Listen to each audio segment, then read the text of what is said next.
you waking up to? It's early over there, right? We had a long travel day yesterday, and then lost 3 hours. So literally probably got to sleep at 3, and we had interviews started coming in at 8 a.m. So yeah, haven't gotten out of bed yet. My Wow. fifth, I woke up. How do you do it? I mean, you got to be one of the busiest people that I've interviewed. I mean, looking at all the projects you have, and you do guitar lessons and all these different bands, and then tour dates and interviews. And how do you do it? Well, guys like you are really mean to me and won't give me a break. They're like, "Should we give that George Lynch guy a little time off?" And you're like, "Fuck him. Make him work harder." Yeah, but I can't complain. I'm right on the beach in Florida here, sand dunes. It's really beautiful. Oh, So, nice. yeah, I'll be Wait, getting- is that? Oh, wait. Let me see. I'm looking at your tour schedule. Wait, no, you're Papano Beach. Is that how you say it? Is that where you are? Sounds Okay. right. It's somewhere near Fort Lauderdale.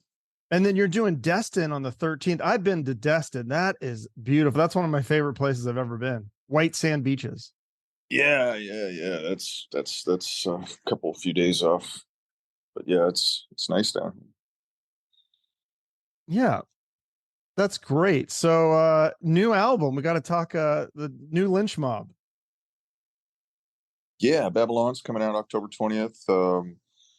We got a slew of videos we have done or continue to work on for it, and doing a record release party at the Whiskey and some other adjoining venues around that area. We're doing an unplugged thing and a signing and a street thing.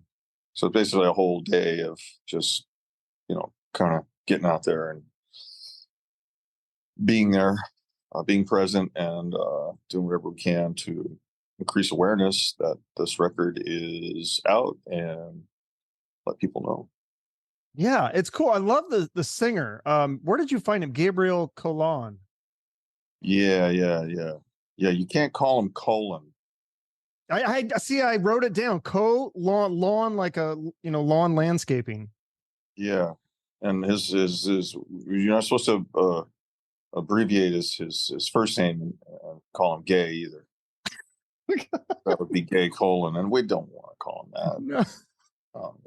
No, we get canceled if we do that. No, it'd be disrespectful. But because he sounds a little bit kind of like a Stephen Piercy or like a Tammy Down of Faster, like kind of that. What would you call it? Like a raspy kind of sleazy vocals? I love it personally. I agree with that, and I think it was probably a combination of those guys and a little bit of Axl maybe. Ooh, yeah. And, but he came from more of the metal world, so this is a different thing for him. It's not his normal thing. He didn't expect to be working in a band like this, and so when we did the record, it was it wasn't something that he was a natural fit for him. So, which made it interesting because he loved it. He loved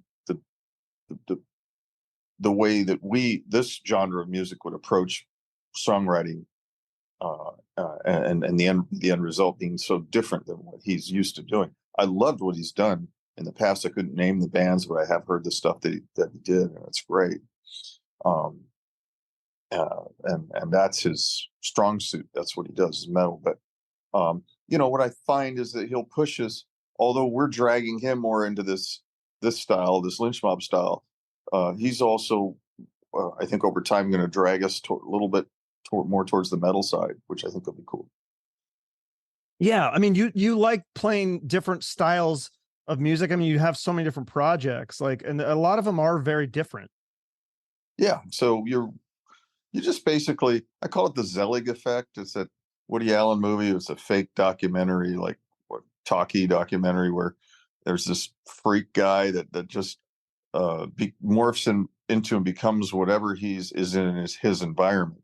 So he could literally become. He hangs around with doctors. He performs surgeries. Hangs with politicians. He gets elected, president. I mean, it's just crazy, and he physically changes. It's a great movie, but anyways, the point being that whoever I'm playing with, I become that, I react to that. So, uh, so if I'm playing in KXM and I've got Dug Pinnick singing, I'm going to write different and play different and have a different sound almost unconsciously than if I'm playing with, Dokken, let's say. uh, I'll know there's certain things I can and can't do with each one of those singers. And Yeah. then, um, KXM, then that's great. I was listening to that yesterday, and then you got the drummer from Korn on it too. Like that's a cool little trio you guys have. yeah, Do you guys ever do live shows with that one? no, no, we never have. We have tried to put tours together and gotten close, but the problem is that corn is corn. And it's like, you can't just say, "Hey, Ray, hey, Doug, let's go do a tour." Okay, see you Tuesday. It doesn't work that way. You got to do all this preparation as you could imagine. Right. And things have to be booked 6 months in advance and rehearsals, and get everybody lives in different states, and you got a crew, and you got to learn all the songs, and you develop a show, and it's like, all the logistics have to be in place, and it's expensive. And they're like, okay, oh, Korn called Ray, and they said, you got to go do a drummer.com interview in New York. So cancel the tour at KXM tour. So it's like, and that's, I'm paraphrasing, but that literally is almost what happened. Wow. So, Yeah. No, I'm sure that it's like all three of you have busy schedules, but yeah, especially Korn. That's like a monster machine there. So do yeah, you yeah. ever? Everything else is flexible to the point where we could probably work something out, but not that. Yeah. Well, so you said like that you love to jam and improvise, and then you sometimes turn those into the songs. Is that how a lot of this new record was written? Is just jamming and improvising? Yeah, there's no distinct line between jamming and then songwriting. I mean, they're the same thing, really, for me. So yeah, it's that songwriting. Just, whether I'm by myself and just tooling around on my guitar, like when I'm practicing, I always come up with ideas and, record anything that I think I might need for later. Or if I'm in a room with the guys, or if we're doing sound check, like today we're doing sound check this afternoon, we always jam at sound check, and if there's something kind of cool, then one of us hits our phone, records it, and then we have that for later, Yeah. and it becomes a song or a basis for idea for a song. Yeah. So what about the song "I'm Ready"? Because the opening guitar riff, it sounds almost exactly like Panama. Right. There's this guy in, I know what you're going to say. There's some band in LA. I don't know if they're still together, but yeah, they ripped us off in the future. They must have had some fucking time machine or something. You know what I mean? Hmm. They could have sued them. Yeah. I mean, I think you might have a case. Well, I talked to my lawyers, really good lawyers, Dewey, Cheatham, and Howe. I know, it sounds like the Marx Brothers. Uh, no, it's actually the Dream Team. It's Johnny Cockring. Oh yeah. Yeah, Oh, him. well, And those guys are all dead, I think, aren't they? It's so much stress. yeah, that's why I can afford them now. Yeah. Okay. Yes, they're dead. They just prop them up in the courtroom, though. They're still very intimidating. Yeah. Well, yeah, the Kardashian, the family is, they got a lot of money. They can intimidate. Well, when you're that talented, of course you got a lot of money. You're producing so much great stuff for the rest of the humanity. You're Mm, entitled to. You should get compensated for that. I mean, they got sure. big butts and lots of makeup. Come on, that's a lot of work. I think that sums up the whole Kardashian enterprise right now. Big butts and makeup. Jesus Christ! Don't get me started. Anyways, plus I can't. I got to cut this interview off at some point because I do have an appointment with my fucking buttologist. Get my injections. Yeah. Are you still, how is your health? Because you were like, you used to be ripped. You used to do, you're really into like working out and stuff. Are you still into all that stuff? Well, I mean, no, I'm on a much lower scale. I mean, I'm not a, back in the day, it was like I lived for that, for the gym and training and all that. Not anymore. But I work hard, and I do work out, we also have a place in northern New Mexico which we love, and that's literally just all work all the time, hard work. So that it's like you'd never think about going to the gym after a day out there. You're just like so tired you can't. You're not going to watch TV. You just eat and you go to sleep and wake up again at 5:30 in the morning and do it all over again. It's awesome, but it's very physically challenging, hard work. So that's your workout. But Like it's like a farm or something? yeah, I mean, we grow food, we have animals, and we're up at 8,000 feet, so we're right up against the Sangre Cristos, which are 13,000 feet. We get our water out of the mountains. We have solar. We're always building and repairing and getting wood and doing all the stuff we need to do to make life work out there. It's beautiful. How far are you from Don Dokken? And did you was that just a coincidence you both live in New Mexico, or what's the story there? I don't know. I mean, I think his girlfriend lived there, had a house there, and I think they just moved in together. I guess I'm not sure exactly the story, but I've been migrating out there for a good part of 40 years. It's just the place I would gravitate to, and I loved it. I lived in Arizona for like 11, 12, 13 years, and I would always find myself when I get on my motorcycle, I'd just be like drawn like a magnet to New Mexico. It was Zuni, it was Pueblo country, it was Taos, it was whatever. And I just loved it there. I felt like this was a sense of place, and I felt at peace, and I felt this is where I belong. And I still feel that way. And but life gets in the way, work, marriages, whatever. So my wife and I have been visiting out here for 25 years, and we finally pulled the trigger a few years ago and put some roots down, and so we're building on that. It's a process. Yeah, no, absolutely. Yeah, I live in Arizona now. I was going to ask you which part of Arizona when you did live here. Were you like in North? Cape Creek. Okay, that's what I thought. Okay, yeah, because my parents live out there. Yeah, nice not Tatum Ranch Cave Creek, the real Cave Creek. And this was Cave Creek back when it was funky and it was awesome. And now I'm sorry, I still love it, I guess, but it just breaks my heart to go there now. I mean, there's just no restrictions on the development or the sprawl. It's just from one end to the other. They just don't stop. And all the magic and all the stuff I loved about it had been just basically squeezed out of it, and all the funky people, all the desert rats, the leftover people that used to be Cave Creek. Because Cave Creek was in the 80s was just where everybody go to Red Dog Ranch and party and all broken down school buses out in the desert and ride their dirt bikes and go hiking, and it was play music on generators and stuff. It was crazy, and people were eccentric and very colorful, and that all went away. And as that started going away and got replaced with money, prices went up and all the funky places got shut down. Lost all its true character. That all got replaced with T-shirts for tourists and expensive drinks and bullshit. So whatever, pretend cowboy stuff. Yeah, there is a lot of that. Well, yeah, and your old buddy Mick still lives here though. Yeah. I love Mick. He went through some changes, so he quit playing drums, as you probably know, and right. But he sounds wonderful, and like I think that was good for him.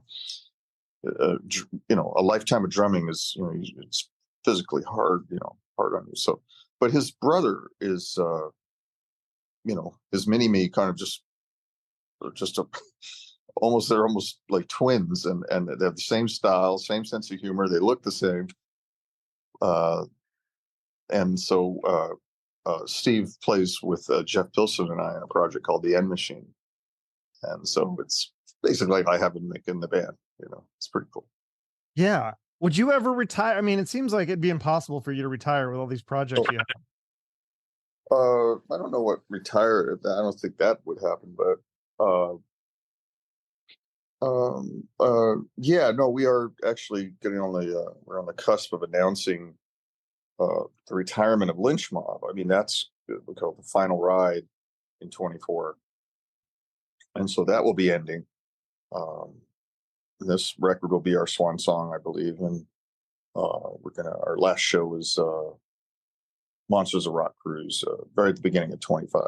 So we're gonna hit it hard in 24, and then call it a day and go out with a smile on a positive note. You know, I didn't want to end, you know, like a guy quits the band and okay, you know, we're not going to keep it together, or something. You know, we made a great record with this Babylon record. I feel, and the band is fantastic, and we all love each other, and we're having a great time, and we're killing it.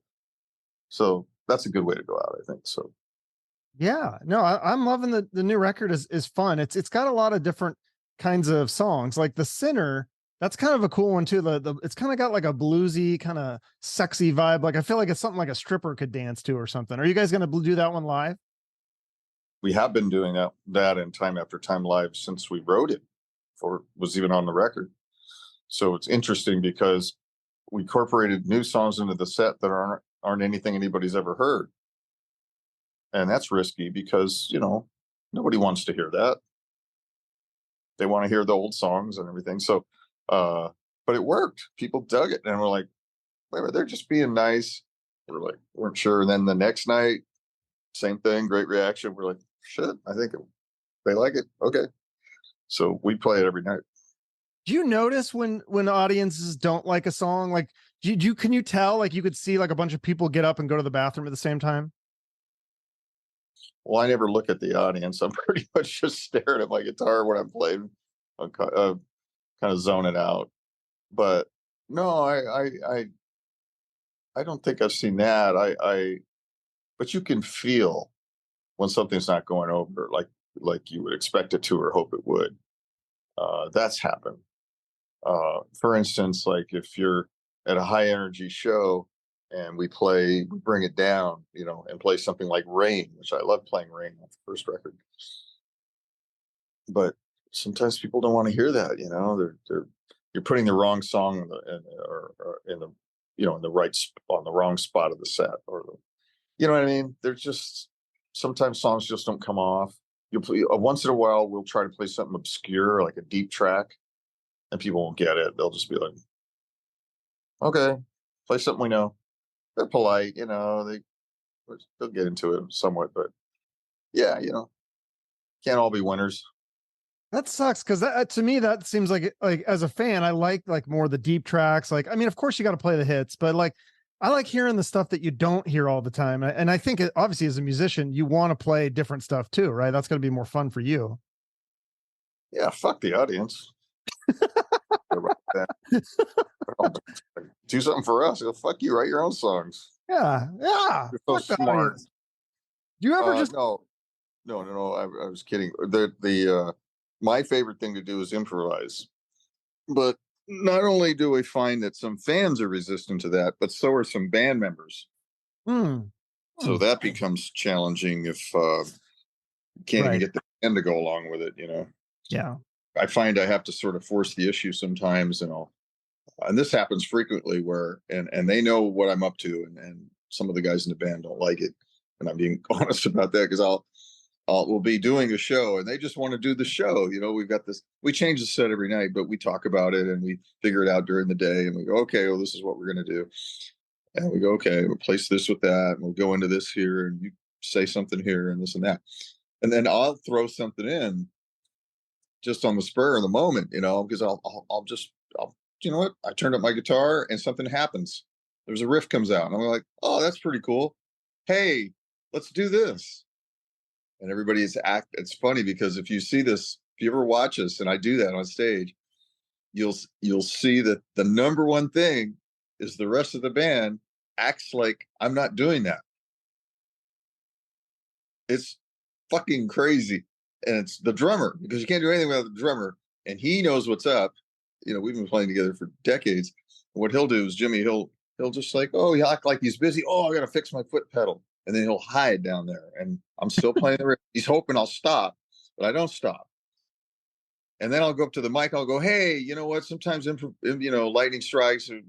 You guys want to jam? You feel like jamming? And I'm like, well, we feel like jamming too. And then I look over him and he rolls his eyes. He's like, ah, shit. He's not getting out of this one. But then what he does, he'll half-heartedly come in. You can tell he's not happy about it. And then he'll play it, but he's waiting for the out. He's like, we'll just make this, an 8-bar thing, and then okay, just kidding. Okay, let's go to the song. But I don't let him do that either. I'll keep going, and he'll have to start again. It's this whole little cat and mouse game we got to play within the, whatever. But you're the boss, right? I mean, it's Lynch Mob, so it's like you pull Ray, right? Yeah, that's what allegedly. But really, the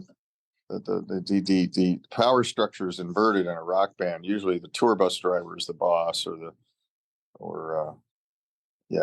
I'm kind of. I try to be just everybody's friend, so I don't pull the boss card.